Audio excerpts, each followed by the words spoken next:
how much is your child worth? Really, because that's what we're asking. We're asking what future generations are worth to us in terms of the way we do two things. One, that we respond to the climate emergency, and two, that we respond to the corresponding crash in biodiversity. So the loss of those very services that sustain us. Nature's always worked for free for us.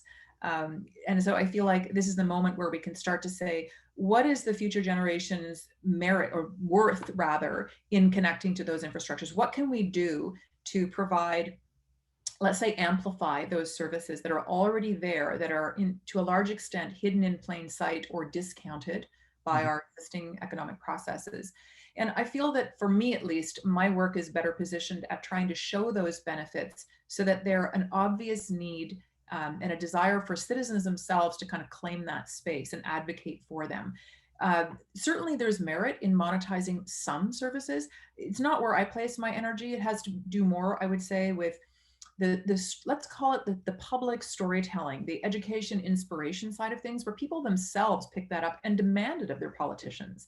In some ways, that counts for more than another cost benefit analysis that at the end of the day may or may not be heard right away. When you have people who are convinced that something is good for their children, good for their mental and physical health, they and their health practitioners advocate for it. For example, we now see nature prescriptions being written by physicians for people to need to get outside. We know, for example, that exposure to green vegetation in a quiet place actually increases attention span, particularly for kids with ADHD, particularly for adults whose cortisol levels are raised from stress.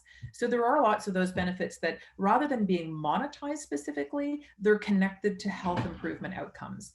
That's, I suppose, an analogy. There are people who will make the economic case for that. I'd say that the health and well-being benefits themselves are something that people understand and advocate for, particularly with their politicians.